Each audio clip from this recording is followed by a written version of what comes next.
Welcome to the Teacher's Toolkit for Literacy, the free podcast for motivated teachers and school leaders who want to inspire their students and school community in literacy learning. Make sure you subscribe to the show on your favourite podcast player, and for more amazing literacy resources, check out the show notes provided with every episode. Hi, I'm Sharon, and I'm the host of a Teacher's Toolkit for Literacy.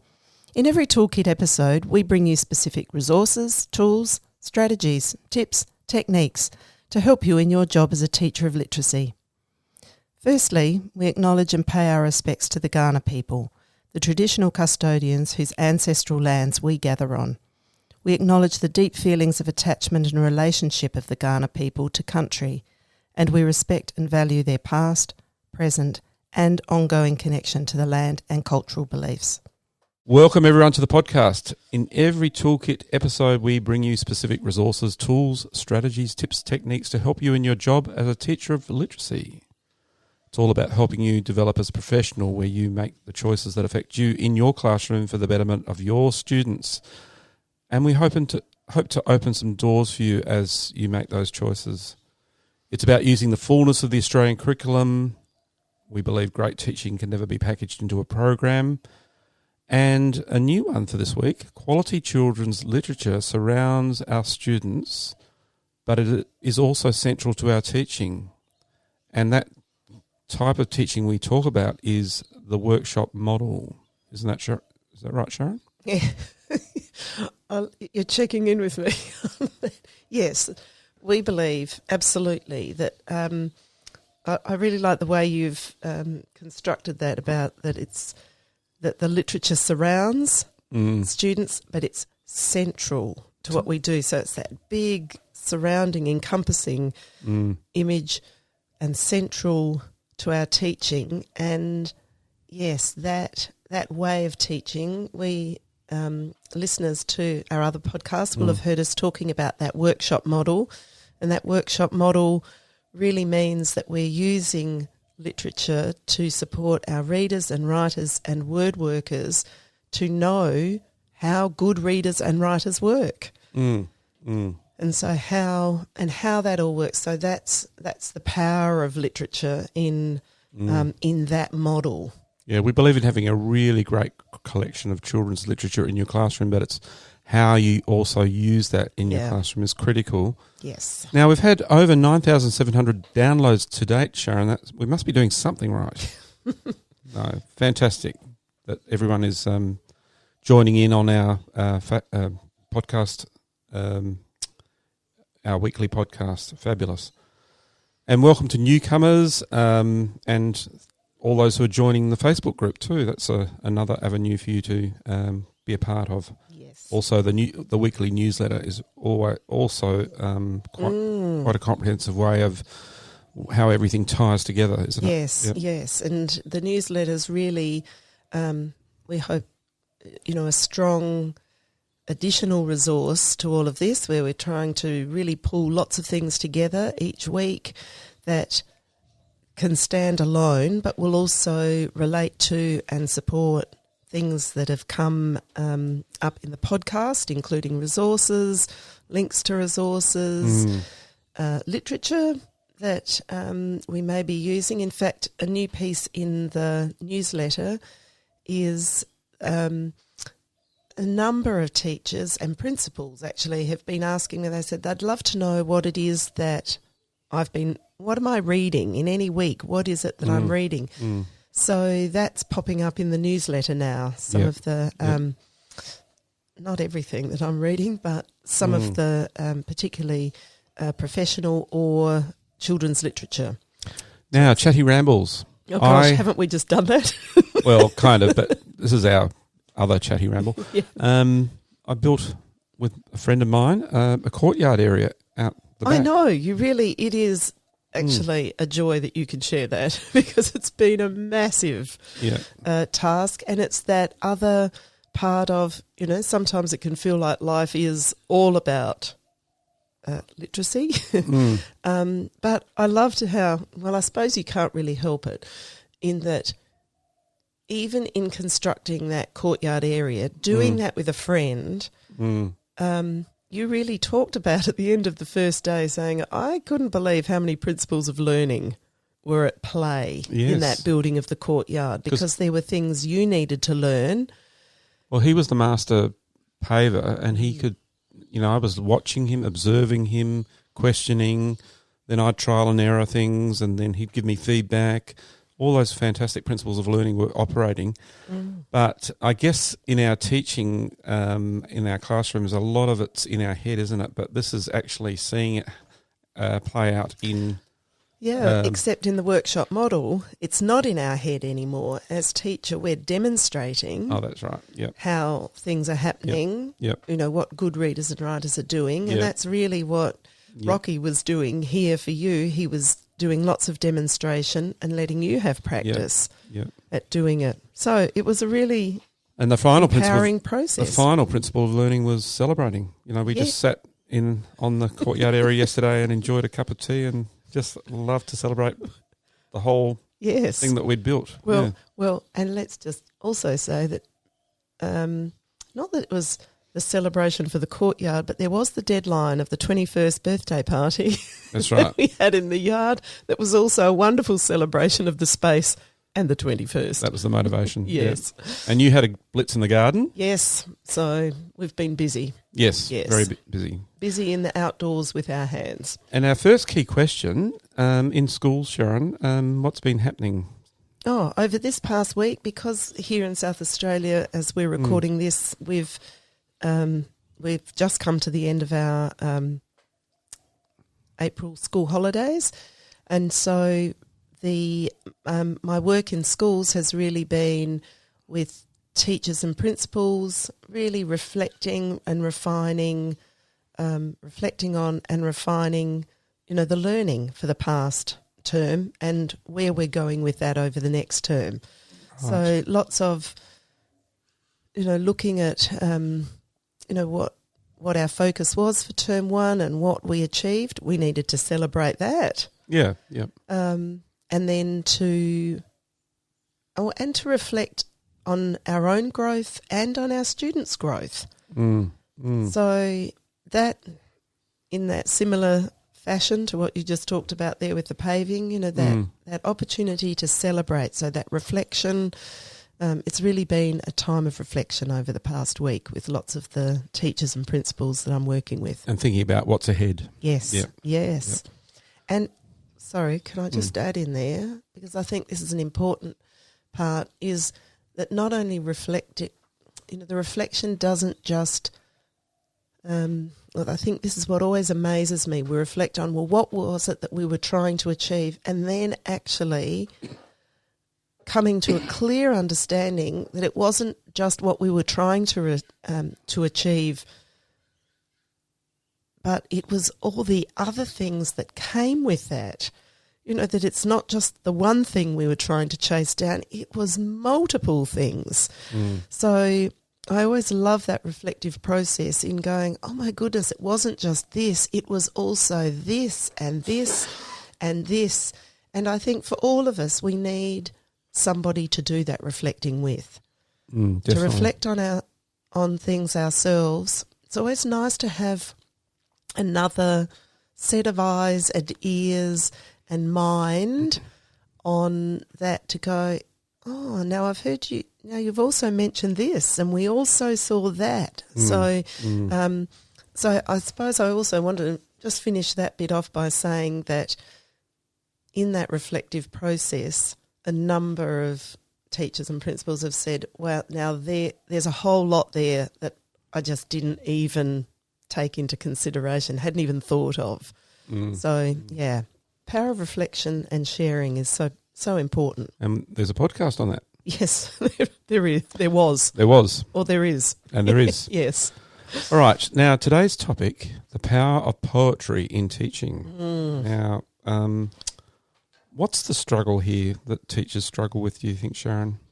Well, can I just go back one step to that? Because this podcast is actually, or this one is kind of part of a series that we're doing around poetry. True, because we started with... So if you haven't heard the Paul Kelly podcast around poetry. That's another one in this series, and there is another one that will be coming, well, depends whether you're listening to this. So there are 3 in the series, and so this one is really building on, doesn't matter if you haven't listened to the other one, but this one's really building on more of the, the teacher's struggle. The teaching like aspect of poetry, yes, because yes. Paul Kelly, it was a wonderful podcast and talking about Inspiring. his passion for poetry and how there were so many aspects to that podcast. You've just got to listen to it, folks. Yeah. And plenty to take into the classroom, without a doubt. Yeah. Plenty to take into the classroom. And so we thought we needed a whole another podcast for just helping you as a teacher, to explore some of the things Paul talked about, but and even going further than that. So and look, really, what's the teaching struggle around poetry? Well, I always thought, well, why do we teach poetry, and how do we teach it? So they're the 2 big, struggles for me. Was why do I teach it, and then how do I teach it? But then when we opened up this conversation just between ourselves, it's like you just came out with a flurry of other things that were a struggle for you. So I'm just going to ask these questions, and we don't have to answer them right now, but just have a think about them, folks. Is that a good thing to do, Sharon? No, but these are the questions that it raised for us. Yes. As teachers, thinking poetry, like, what am I meant to do with that? What do I have to think about for that? This was sort of the whole list of things that you came up with. Just share them with us. Okay. How do we see a purpose for it? How do we make it part of thinking, talking and writing? How do we adapt and experiment with it? How do we get kids choosing and using it? How do we use its incredible qualities to support learning to read? How do we use it as a communication tool and support language development and use? Because I guess, Sharon, we sometimes think of it as it's a unit of work. We'll just do a unit of work on poetry, and then I've done poetry for the year or for the term, and then I go on to other things. But we are trying to go deeper than that, aren't we? Well, we're trying to explore, really, as I come out, so why do we teach it and how can we teach it? Because that would be one thing that, as a teacher, I really had to go exploring. And I know there were plenty of people that I was asking about that. Like, why am I teaching it and how do I teach it? And there was somebody who was a clear winner for me in the field of what to do with poetry, and South Australians of our vintage will definitely remember Rex Wren. Oh, what an amazing man. Oh, yes. He was phenomenal. Yes. So secondary teacher. Yep. But he's the one. So I remember went to a workshop that Rex ran, and he really led me into the world of why we would teach it and how we could teach it. Yeah. And it opened up my eyes again to, poetry not just being a formulaic thing. A static thing. Yes, that it was...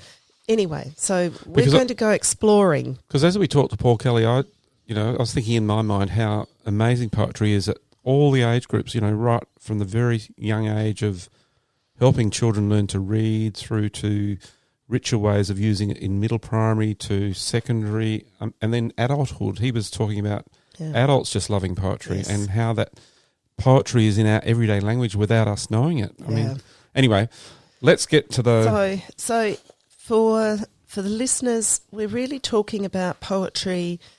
So for first year of school, in the primary years, we're really going to talk about poetry as being integrated into the everyday, the every week, that it's got a life there. In secondary, I think there is I don't think it's exclusive of being part of more of the everyday, but I also know that in secondary it will be more likely to be doing a unit of work, so a unit on poetry, whereas we're going to talk today about making that shift from a unit of poetry in primary into embedding it into our reading and writing workshops. Yeah, in really powerful ways. Yes, Yep.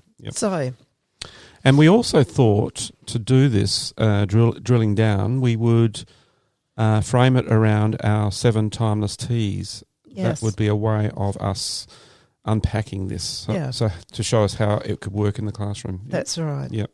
So I just want to do a quick start though about like why poetry, because I think that's the, like why do we teach it? Why poetry?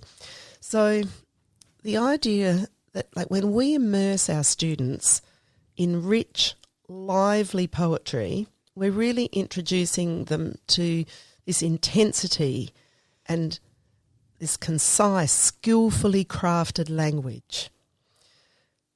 So students can then really learn how writers or poets convey a maximum amount of thought and feeling in the fewest carefully chosen words. And Mem Fox talked about that like with a picture book. Every word it's carefully chosen. There's a conciseness, an intensity. There's a skill of crafting that we can really. I can't remember who the poet was, who said, "Look, I learnt to write much better prose by learning how to write poetry." Yep. So it gives us, that tightness and craftedness that we're after. I don't know if that's a word, but I've just used it. Craftsmanship or something? Craftsmanship, I think, is the word. Yep. And so, in a way, everything we need to know about reading and writing actually exists within a poem, because it's there in this smaller world, in this tight and concise world. So to appreciate poetry is to appreciate the art of language. And if we think about the Australian curriculum and its 3 strands, language, literature and literacy, that whole strand of language, poetry is really a way for us to explore language. It's kind of an engine room of language, do you think? Yes, I do. Yeah. There's a real richness and intensity. So through it, students can really appreciate the sound and imagery of language. It invites students to really understand and view themselves and their world in new ways because of how language is used. It certainly enriches students' lives as they discover words and sounds and rhythms in unique and creative ways. And so we would say literature does that. Poetry is within that tighter world is doing that, in that smaller space. And it's really capturing the essence of meaning in the sparest of language. So we really get that sense that in a small amount, within a few words, we can create deep meaning. And I think that is such a powerful thing for our youngest writers are as capable of that as our older writers, of how to use language to create the meaning that we're trying to get to. So I think it's just an invaluable quality that it brings to our lives. And we often talk about, I think, literature, poetry, writers write because they want us to help. They want to help us understand more about our world, ourself, and others. And I think, poetry really drills down into that. So that's why poetry. Yeah. Now, not only Well, actually, I think, what is poetry? When we think about what is poetry then, because poetry isn't just, we often think of that, excuse me, as, for our younger students, we might think, well, that's nursery rhymes, or we might think that's, for a lot of us, we might think, well, poetry is, it's all about rhyme. Of course, it's not just about rhyme. What is poetry? And I think this is where we want to build students' understandings about what poetry really is, because a lot of children will say, oh, it's something that rhymes. But what is poetry?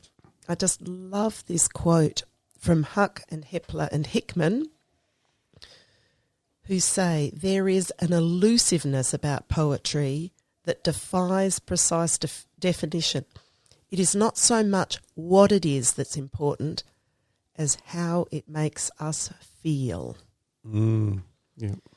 So this then really leads to that key point that for us to be able to do poetry or teach poetry, if it's confined for our young ones just as a unit, it doesn't let us experience poetry in a way that we can even begin to think about what makes poetry. We need to be experiencing poetry regularly, not just in one single little unit, but what is poetry and how does that make us feel as part of our everyday lives? Yep. So poetry really brings sounds and words together in all these unique ways and intriguing ways, and it builds this, intense imagery and profound meaning. So then my question is, how do we get this going in our classroom in bigger and better ways than we're doing now? Because I know as a teacher I would have liked to have done it bigger and better. But we thought the Timeless Teas might be the framework where we can explore how to get it going. Yeah. So once again, it's kind of a little bit bigger picture. We're not going to drill right down into the detail of a lesson, but we really want to build the picture about how do we bring poetry to our students, particularly our primary students, in the everyday and in the in the regular way. So, so to begin with, first Timeless Tea. Time. Okay. So it's having intentional time that we are using it regularly and we're not just doing a one-off unit. Yeah. So intentional, we might feel like we're being intentional. We want to do a unit of work on poetry. But intentional time means that we can actually make it an essential and integral part of our English block, our English teaching and learning. So for our younger, our reception or kindergarten or prep or whatever we're calling our first year of school, to year 2, it is without it. We're bringing a lot of that to our students, sometimes on a daily basis. But definitely weekly. So intentionally to bring that to our students on a weekly basis. And for our year 3 to 6 students, I would also make it a weekly piece, but if not weekly, at least fortnightly. And where would that sit? Because people are going to say, well, how am I going to have time to fit poetry in here yet? If I talk about a poetry workshop, then where I have my readers and writers workshop or my reading and writing workshop during that time, why can't I make one day of the week or the fortnight a poetry workshop? Sounds wonderful to me. And writing. Yeah. So we're still using the elements of that workshop model of the mini lesson, of read aloud or shared reading, mini lesson, having time to read for ourselves, having time to see some shared writing of poetry or modelled writing, writing some poetry for ourselves and sharing. All of that can still, happen. And for our years 3 to 6, that as a complete readers, writers workshop around poetry makes sense. We don't ever leave any of those other aspects to just one time of 5 week, 4 week unit. Like if we want them to be writing informational text, we're not just doing that once in a year. We're doing that across content areas. We're teaching that all the time. So if I'm in your class, Sharon, I know I'm going to get a weekly or fortnightly in years 3 to 6. I'm going to get a weekly or fortnightly workshop lesson in poetry. Yes, as a reading and writing. Reading and writing. So it's a reading-writing workshop in poetry. So I'm not just reading it and hearing it and talking about that and exploring it. I'm getting to write it. I'm getting to explore it through writing as well as. And the read aloud and the shared reading would be definitely modelling all the work that you're going to be doing independently. Yes. So fantastic. Yeah. What about years 7 to 10? It's more likely to be a unit of work in poetry? Yes. Yeah. Yeah. But we want to link the reading and the writing. Yes. Yep. So it's not just that if we're wanting them to write poetry, that it's absolutely looked at, that we're linking it to the reading of it and the discussing and looking at poetry. I don't think that's going to be a new thought for secondaries, but if we're having a poetry unit, then we're absolutely combining both of those things. And the language features, what are the features of, and the Australian curriculum, poetry is across that. When it looks at language, we're looking at language devices and features of literary language. So to be able to build our knowledge around those, we're definitely also reading widely in that area and bringing, I think that's probably an important part of it, is that for secondaries, we might be looking at some of a bigger poem, an epic kind of poem, or a poet, and so we may be studying a poet. Yep. But we really want to be bringing poetry to our students in as many forms and ways and different poets as possible too across a year. Yeah. That those poetry may link to other things that we're doing. How can we bring information around a topic in another content area in secondary? If I'm doing a unit on a particular something or other, why can't I bring poetry to that? Yeah, so it's not just a unit of work, it's embedding it again. Yes, and not just in English. No. Why can't poetry be brought into other content areas? Because so Paul Kelly said poetry is in our everyday language without us even knowing it. So it's already embedded in what we say and what we... Yeah. But it's also how we can think and communicate with others. Poetry can be, why can't I explain something through poetry? So say I'm a secondary history teacher, why can't I use poetry to explain the intensity of a particular event? Or so it's about how poetry is a way for us to use language. Well, it's a powerful way of writing, and to be able to use that in secondary schools is fantastic. So, yes. And then I'm just going to give, sort of like the first year of school example, where one of the classes I'm working with last term, they used Humpty Dumpty as their last week of term poem. It was Humpty Dumpty. Together, they wrote their own. So as a class, through shared writing, they wrote their own version of Humpty Dumpty. And some of those first year, they've been in school for 10 weeks. Some of them were ready to have a go at writing their own version. So that adapting and experimenting, so the time given to it to be readers and writers of poetry, So we're just saying by the time that we're really carving out a poetry workshop. Another timeless tea, tantalising texts. Yes. So how can we not work with tantalising texts if we're trying to build those who can appreciate poetry and its language and how to adapt and experiment with that for ourselves. Because the message I got from Paul was that the more texts or poems we are exposed to, the better, because there's only going to be a certain amount that we actually really identify with as a reader and a writer. Yeah.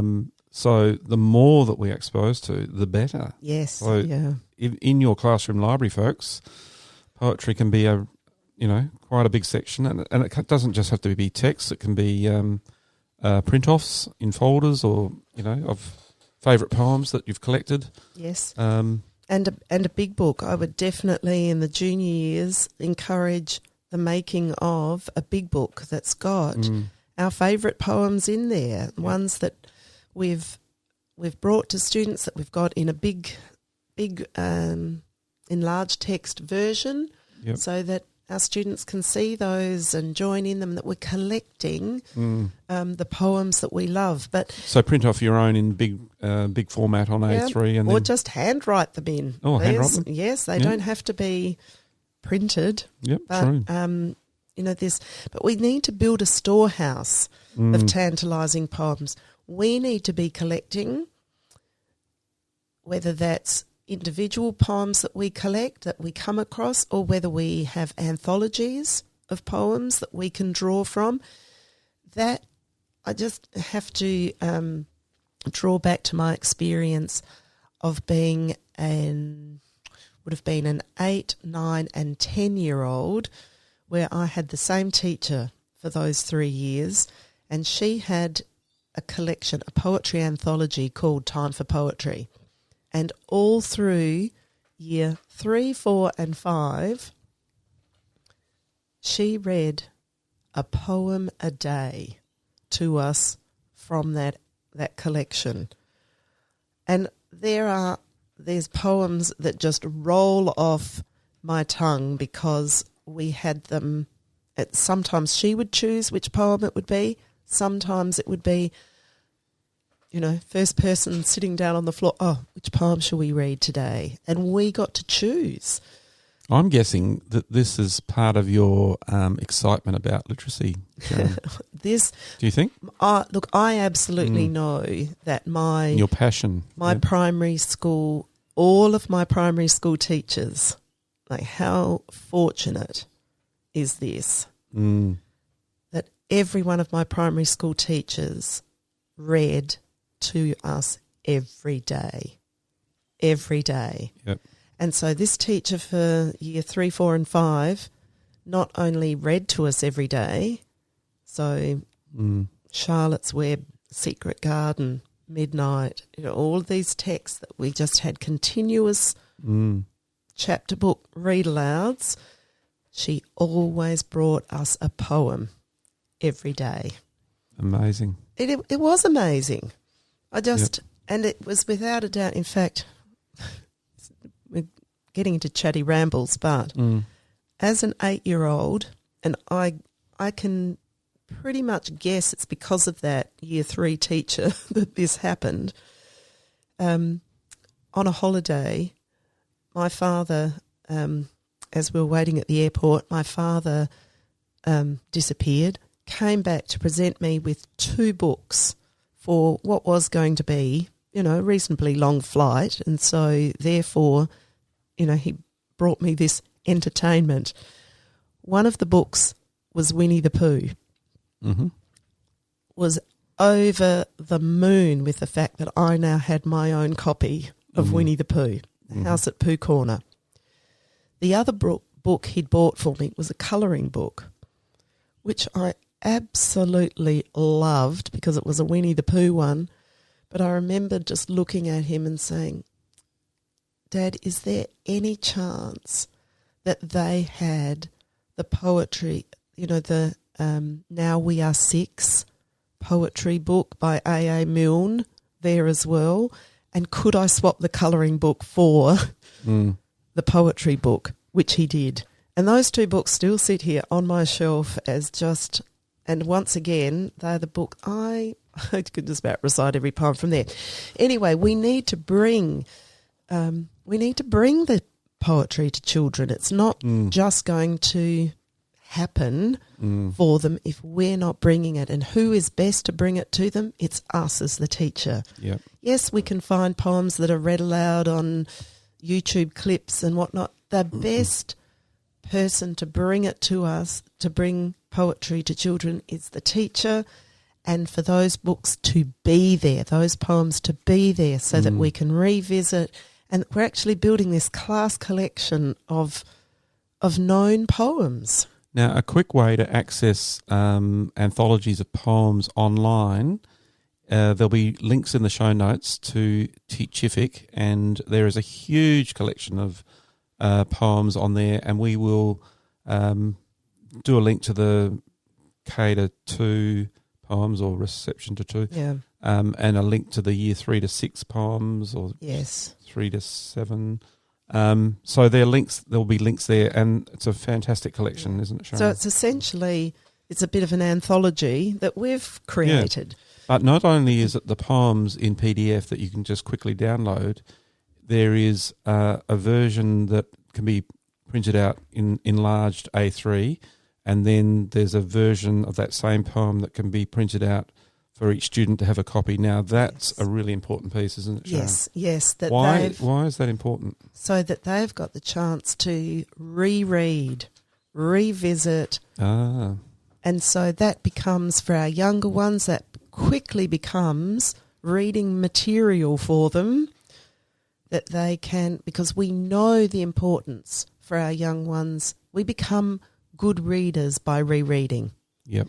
And poetry is something that so draws us into rereading. Because they've all seen it in shared reading with the teacher, all eyes on the text, and they've seen it and heard it, which is really important. Yes. But then they've got their own version that they can go away in their own time to read in their own small book. Yes. Very powerful way of children learning to read. Yes. Yeah. And if they've got a reader's notebook, then there's an ideal place for poetry, any poems to go in there.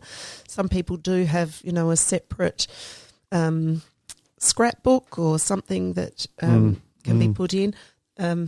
A lot of teachers have said plastic folders, don't worry about them, because all it takes is for a child to pull that out of their drawer or their bag the wrong way and everything slides out of the plastic pockets. So we've created a really rich bunch of tantalising texts in our classroom library in poetry, which is fantastic.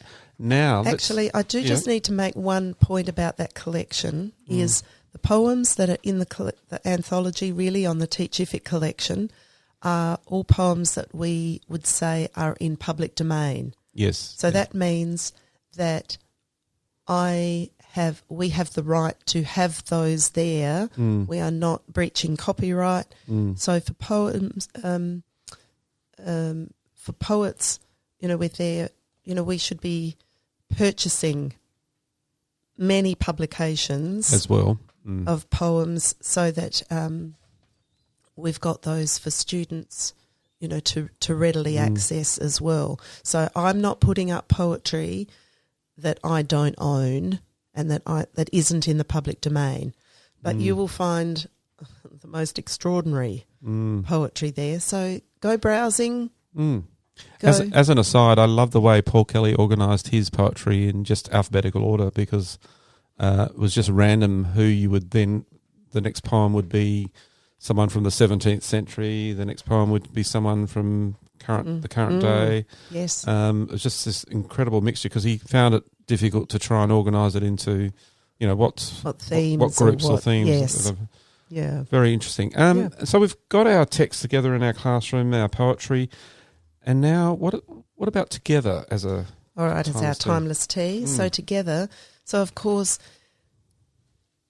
together we want to develop a reservoir of class favourites. Yeah. So we've already kind of talked about that, you know, we have, so by having class favourites and by hearing them together, so read aloud becomes an important part. So read aloud and shared reading of these things just brings us together within this world of poetry. And so from there we can read together, we can reread together, we can enjoy it together, because that at the end of the day is what poetry is for. It's for enjoyment. Mm-hmm. Then together we can wonder and explore and notice things. So when we're all with that one poem, that one piece of poetry, doing that together, exploring, wondering, noticing together, the richness of that, there's just joy in that. I've just got a big smile on my face thinking about that.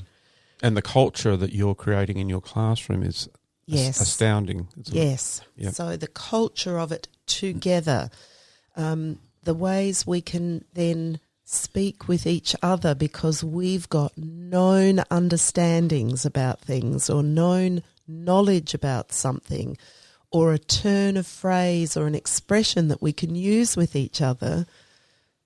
That's the togetherness. Because I might be teaching my class a maths lesson and I'll bring a phrase that we did in our poetry just as a bit of fun, and they'll all think, hey, yeah, we all heard that phrase when Mr. C did it in the other lesson. So, you know, it's kind of that those phrases and that language can drift across any lesson that you're teaching. Yeah. Yes, and it might not be that we're just using that phrase randomly. Like it's because it holds some meaning for us together as a class. So, yes, it's that what Brian Camborne talks about is that linguistic spillover. You know, it's spilling over from, we know it in that context, in the poem, and what about, let me use that now. Let me use that in let's elevate my everyday talk by using that phrase or expression from something. So the language that it affords us to choose and use at other times is hugely culture building and hugely empowering. Fantastic. So that's together. Yes. Transformative teaching, Sharon. All right, next timeless T, the transformative teaching. So we've talked a lot about what, poetry is bringing us, but what can we teach through that, and how can that be transformative from the reading of it into the thinking about and the writing of it? So mini lessons that we could bring to our students through shared reading or shared writing could really revolve around some particular and specific categories. So I could have mini lessons that relate to just enjoying and responding to the craft of poetry. So mini lessons there might look like wondering, discovering what a poem says to you, or exploring the themes of a poem, or listening for special language in the poem, or finding special words or phrases. But things to do with craft, noticing rhythm or alliteration or assonance, or how the poet uses line breaks. So the crafting of it, I can now bring a whole lot of mini lessons by, we can look at the poetry, we can look and listen, and then we can, so what we're also doing here that we've had another podcast around is reading like a writer. Yeah. So here we're really able to read like a poet, but read like a writer, to notice the things, the crafting things, because reading like a writer is really about writer's craft. So here we can do a whole lot of mini lessons around enjoying and responding to the craft of the poet. We can do mini lessons just about reading poems, like how do we read poetry? It's different. Line breaks, spaces, punctuation, capitalisation, they all are things that we're looking at to effectively read poetry. And then learning how to read it is really about learning how to how to share that. How do I read it so that I not only understand it, but how can I read that? Performance is another thing that I can do. So really reading poetry and performing poetry, can be nice connections. But the reading of a poem is, I might want to do that, like there's fluency around that. And reading it to record it. So I might read that as something that I share with my family at home through lots of different schools use different platforms for sharing that, or I record that for someone else to hear. So that might be a buddy class. Let me read this. Let's listen to how I can read it. Memorising poetry, memorising a poem. Yeah, Paul talked about that in the podcast. Yeah, and I think I even mentioned in that podcast, little year one boy that I'm in one of the classes that we're working with. Year 2. He's year 2. And he was telling me that one of the most important things he's done with a poem is he memorised The Man from Snowy River. He memorised it as this is where I was getting confused with the age. He's now year 2. He memorised that as a year 1 boy. Right. And he performed The Man from Snowy River to his year 1 peers. So the memorisation of it, and of course, because I haven't memorised the whole poem, but just by saying to him, now I'm having a mental blank about the first line. But, for me to then say the first line to him, he just looked at me and off we went together reciting, there was movement at the station, for the word had passed around that the colt of old regret had got away. That's it.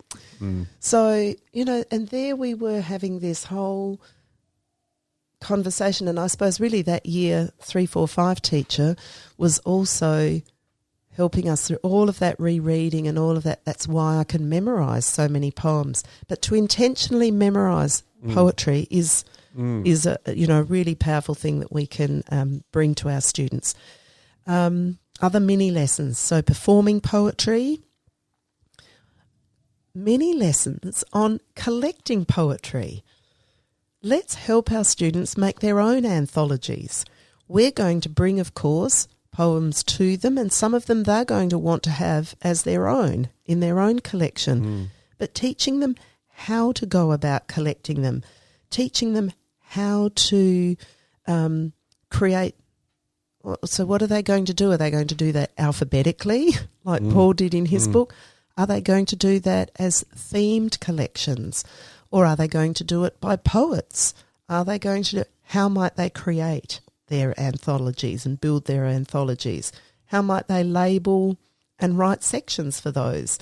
How might they bind them? Like, where are they going to collect them? Are they going to make a number of collections or one big collection? So all of this idea of making collections, there's a whole lot of mini lessons around that. Now, last one's writing poetry. So there's all these mini lessons around how do I then go from reading and exploring and discovering poetry into writing my own, adapting and experimenting, sketching, using, like, how do I write beginnings and endings and how do I... There's a lot. Yes. And then there's all the kinds of forms of poetry, some that we can... Sometimes we all need to expand our own world of the types of poetry, so the different forms of poetry. So for our younger writers, adapting and experimenting with the forms that we see is really critical. And some of the poetry we will bring to them will be in a form that is very adaptable. Yeah, and Paul talked about adapting and, and sometimes that restriction of some sort of restriction on how that poem is written is good for us to have that to help us with our own poems. That's right. So the haiku, which all of us would be familiar with, its pattern, its number of lines, its number of syllables are a way to help us get tight and concise with our language. So haikus and cinquains, but there's free verse, lyric poetry, there's narrative poetry, poetry that tells story. Okay, Sharon, I'm a teacher and I want to find lots of these mini lessons and I want a bit more detail than, I know there are all these things.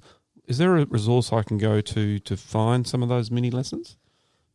So Fountas and Pinnell Guiding Readers and Writers, years 3 to 6, has a fantastic chapter on possible mini lessons, on poetry, and the range of mini lessons that we can work from. And on Teachific, we will also have a range of possible mini lessons for poetry under these same categories. Yeah.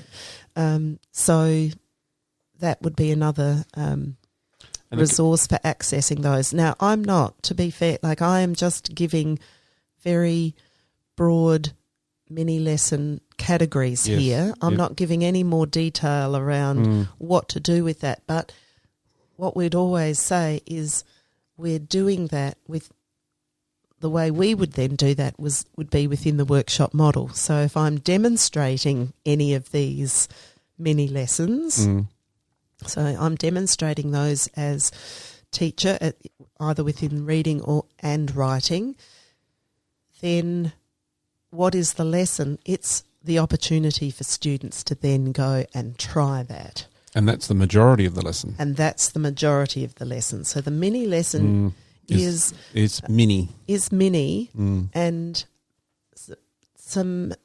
I've had teachers ask me, not teachers who are familiar with the workshop model, but teachers who are not familiar with it, will say, but you haven't given me any more detail about what to do in the mini lesson.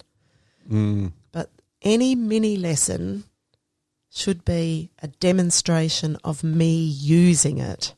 Yes, modelling. Yes, and I'm not going to give a script of how to do that to anybody because you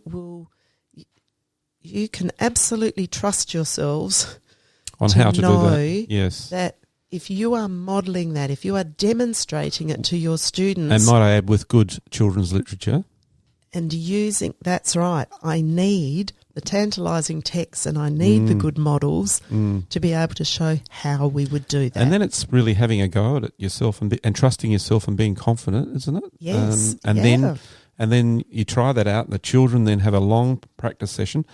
And folks, things that won't always go as planned, but you have a go at that, and we have a share towards the end. Yes. And it's always, as we always talk about, there's an entry point for everybody. So when we're modelling or demonstrating, it's ensuring that everyone's got an entry point here, and that's what our demonstration is doing, giving everybody an entry point. No ceiling, because we're going to have some people sitting in front of us who have got some sense of that already and will be able to fly with it. Yep. And even with those who we didn't think had a sense of it already are going to take that somewhere. Yep. So our mini lessons that's where this list of mini lessons that we've provided on Teachific it's an entry point for you. It's an entry point to say, oh, okay, that's what I could do. That's what I could model. That's what I could demonstrate. Now, how you do that, that's your togetherness with you and your class, because you know where they are with things. You know what you are ready to bring to them. And I do know that when you work within a workshop model, Yep. when you're working within that model, when your mini lesson, when you've got what can you do in the mini lesson, what could your mini lessons be about, that's where people go, oh, I just want a list. That's the gold of it then. I just want the list of what could I do. Yeah. So that's a resource that you'll find on Teachific. So Founders and Purnell's Guiding Readers and Writers 3 to 6. And there is one other resource that Founders and Purnell have their continuum. Oh my goodness. I'll say it for you. Continuum of literacy learning. And that's all year levels, isn't it, Sharon? Yes. So for every year level, they're, see, off the top of my head, I'm not sure if poetic comes right at the beginning from the first year, but it's certainly, yes, those of you that have got that as a resource. All right, going on too long. Let's keep moving, Phil. Okay, true tasks. All right. Now, so the transformative teaching is more about the mini lessons. Yes. True tasks is the actual nitty-gritty tasks that you're which is the bulk of the time which is where the students are doing. Independently working. Yes. That's right. So for the bulk of that time then, what would they be doing? Well, true tasks would look like reading, rereading and responding to poems. Mm-hmm. From anthologies, picture books, their own poetry collections. So remember, if I'm talking, so in the reading part, so if I've had a mini lesson, so what are they then going to be doing during their independent reading time? Reading, rereading and responding to poems. They may also during that time be focusing on reading like a writer and collecting ideas for, in their writer's notebook or, I could write like that. What's the writer done here? How can I look at this so that I can adapt and experiment? So they're now doing from the mini lessons. They might be drafting, revising and editing their poems. Yep. They might be creating art to accompany their poems. I like that one. So the poems that they've read or heard and that are part of the collection of the classroom ones, they might be illustrating those poems. Because it's wonderful to build an anthology and we are the illustrator of it. Great comprehension strategy. Illustrating poems lets me explore the meaning in there and represent that through pictures. Wonderful. Yep. They might be working on their anthologies. So their collection of poems. Yep. And with all workshops, some of that time may be conferring with the teacher, either as a reader or as a writer. So just because it's the workshop has changed from our regular reading and writing workshop into a poetry reading and writing workshop, that doesn't change that as teacher I still want to confer with students around their reading and writing. Yep. So they're the kinds of true tasks that we're recurring. Talking about, them being the reader and the writer. And we can see that when we do that as a regular through the year piece, we can do that now. Actually, if I do a little maths calculation here, if I did 1 day a week of school, so that would be 40 days of doing a poetry workshop. Mm-hmm. So what would that equate to if I was doing it across the weeks? That would be an 8-week unit if I was doing it 5 days a week. I can guarantee that 1 day a week will get you far more power from poetry than 1 8-week unit. And not doing it for the rest of the year. Yeah. All right, that's lovely. Transformative tracking. Okay, so now if we're wanting to track, because with any of our workshops we want to track our readers and our writers, well, we're going to have publications. We're still going to have conferring, so tracking of their understanding of poetry and their writing of poetry. So when you say publications, that's evidence of their work? Yes. So we're collecting evidence of what they've come up with? Yes. Yep. So just like in any of the writing workshops that we would do when students are publishing, Mm-hmm. that gives me, then I can track how are they working as editors? How are they working as writers? How are they working as spellers? What have they proofread? What have they changed? So all of those writing and crafting processes that I would want to track at any time, their publications and the drafting, all of those things are still things that are going to give me information about students as writers. Yep. And same thing as they're working independently, my roving conferences and after the mini lesson, me looking for what it is that they're taking from that mini lesson, that demonstration. Just observing them. Yep, just as I would at any time. Student reflections.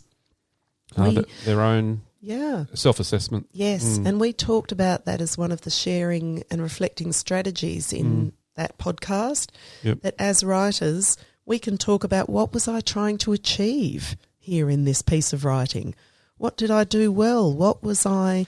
So I can talk about crafting, I can talk about proofreading, editing, but what was I doing as the writer, reflecting on it as the writer, and I can have same reflections of what does this poem mean to me. So in my reading journal, some of my what this poem means to me is another whole bunch of tracking evidence of how they're developing as readers and writers. Fantastic. Thinkers talking. Last one. All right, and here we are really back to the sharing again. So having time to discuss, turn and talk. Yep. So when we 'cause this is read a poem, Yep. turning and talking about, doing the 60-second turn and tell, Yep. those kinds of things, talking about and sharing what our understandings are.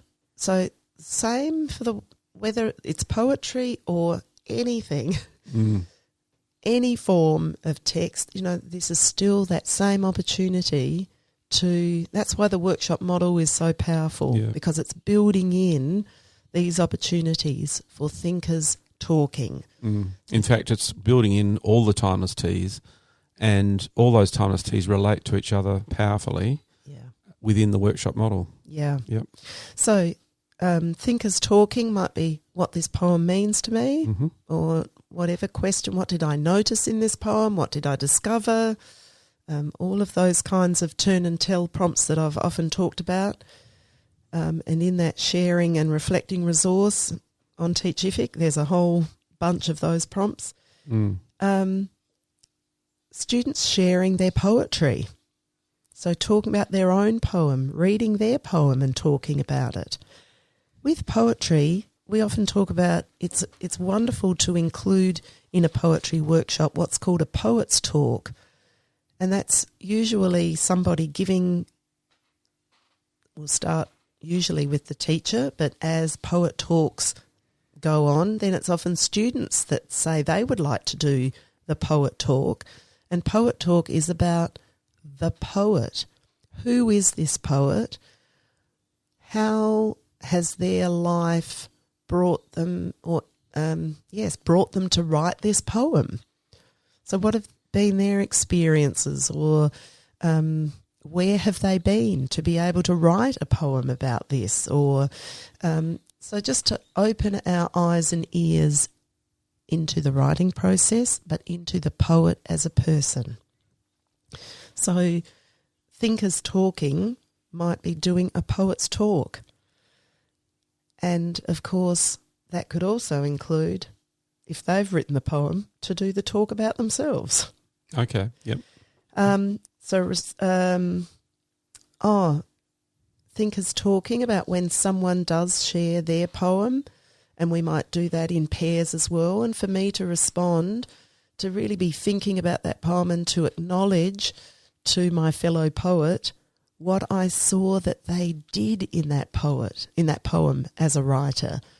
I can see that they used this language feature or this device or this form or that, they used just so few words so whatever it is that we've been bringing to them in the mini lesson or, that reminds me of this poem and we can say, we can see how you use that poem to create your own poem. So recognising what others do, so responding to that, thinkers talking in response to each other as poets. And to actually cycle right back to the thing that we said at the very beginning about poetry really being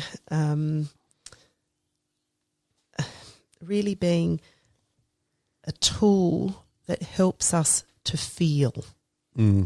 Poetry is about,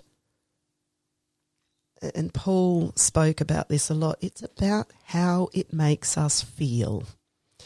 And in Thinkers Talking, I think one of the really powerful things that we can get our children talking about is how did the poem make us feel? And when others read their poems to us, how that makes us feel.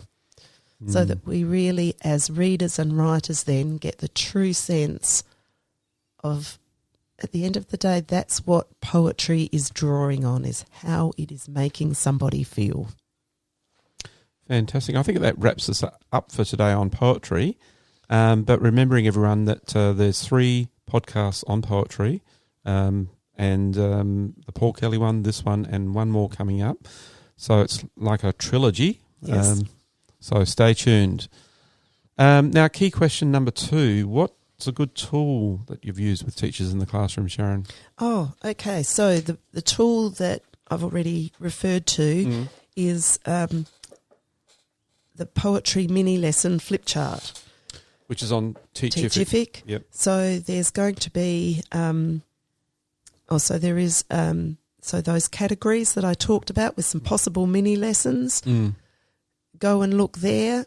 It's a whole list but created as a flip chart so that you can, the whole idea of flip charts as a tool is really for you to be able to run off all of those mini lessons and have that as an A3 chart at your fingertips.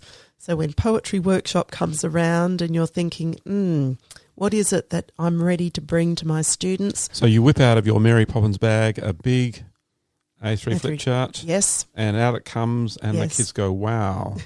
Yeah. And the mini lessons are it'll always, good writers, good readers. It's always that. It's always framed around that. And it gives you a really quick, focused, explicit mini lesson that you can bring, and you are just choosing, because that's what we're all on about at the Teacher's Toolkit, is about you making the choice. According to not what? A script. No, because you know your children in your classroom and what they need for that day. Yes. Based on your conferring that you've been doing the previous days. Yes. Yep. Yes. So there'll be actually 2 flip charts, one for early years and one for the older years. And so we'll put that you can links in the show notes to those folks. Yes. Key question 3, what's a sorry. sorry. The other tools, of course, are the poems that are on there. So remember to put the links to the poems. Yes. Yeah.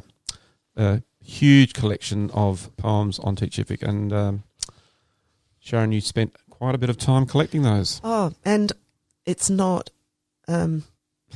finished. It's like frequently poems are going up there. Yeah. So, go back and revisit regularly, because I try to get, as I find poems and as we come across them. So Paul Kelly introduced us to a great poem last week. So that poem, is up there so it's a building collection, just like your students. That's the one he sang? Yes. Oh, what was that? Yeah, the Magpies. Oh, fantastic. Yes. Key question 3, what's a tantalising text that Sharon has used recently? Right. So I'm going to cover 2 things in this little question, because I should just address one, but I'm going to take it into 2. So there's a fabulous book that I used recently, and it's called, and the reason why I'm taking this into two areas is because I'm going to introduce you to this book that I used, but it's actually out of print. So the book is called Pteranodons, Masters of the Skies. But it may be, in fact, in your school library. It's a big book. Yeah. It was published by Scholastic, and the reason that I'm bringing it to you today is because it is a fabulous example of free verse. Right. So this picture book, most incredible illustrations, but it starts off, Pteranodons, Masters of the Skies in a Prehistoric World. Reptilian hang gliders, defying the laws of gravity. Leathery wings, stretched over hollow bones, gliding through the air. Cliff dwellers, soaring in a swarm, sailing on the wind, casting enormous shadows, searching for sustenance. I love the language. The language is extraordinary. Yeah. So this... Now, what makes it free verse? It's not rhyming. Not rhyming? And it is... So it's this stream of thoughts on a topic. So it starts with pteranodons, Mm-hmm.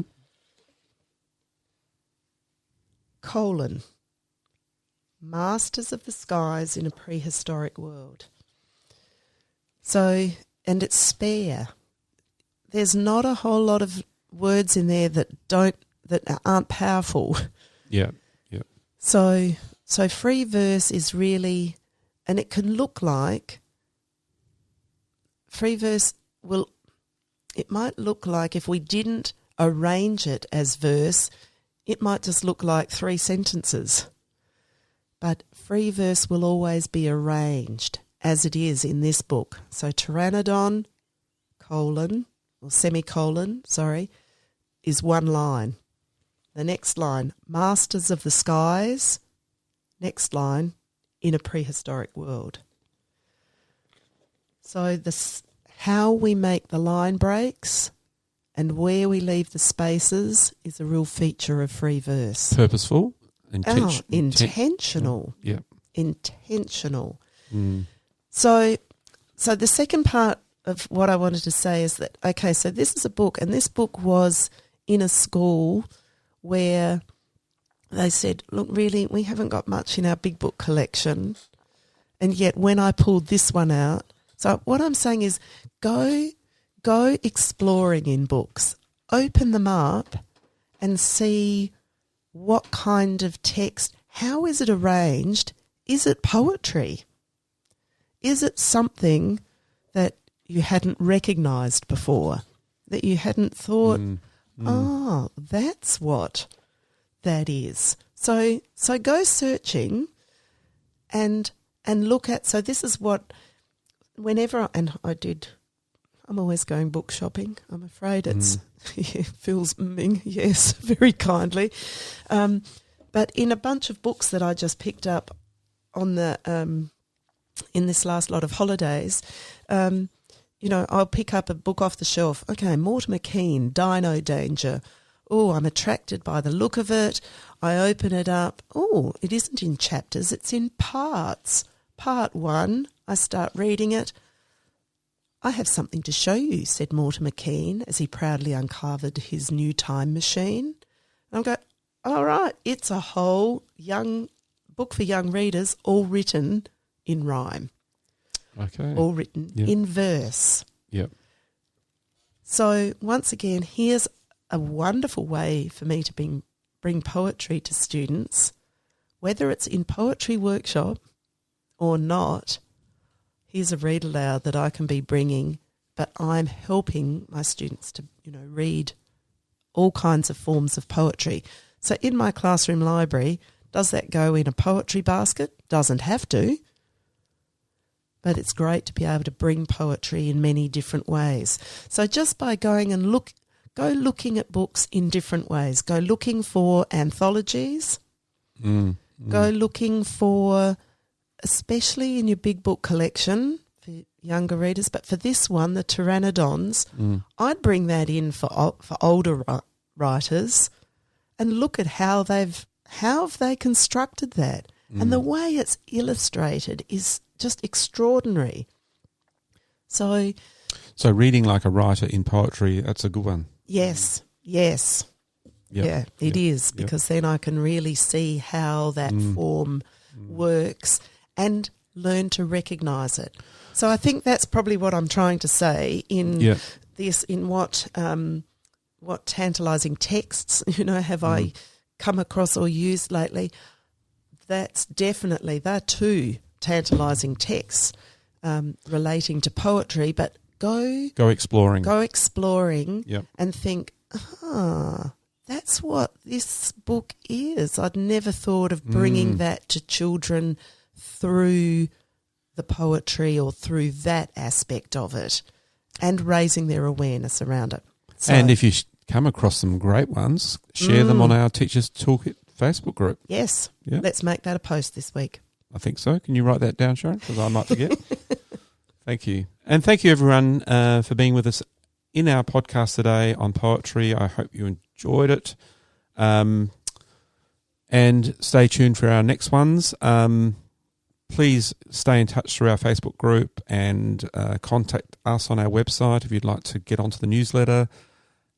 Now, the word teacher in another language this week, we're going to go to Hindi, and our hearts go out to the people in India, especially in the current times. But the word teacher in Hindi is adhyapak, and we'll finish with that today. And thank you, everyone. Thank you, Sharon, for being our wonderful co-host again. Thank you, Phil. I've been elevated. Yes. I think I was trying to be... Thank you, wonderful Phil. I was also trying to be poetic. Oh, very nice. All right. Thank you, everyone, and bye for now. Bye. Thanks for listening to the podcast. To make sure you don't miss any literacy learning tips and insights, please subscribe to our show on your favourite podcast player.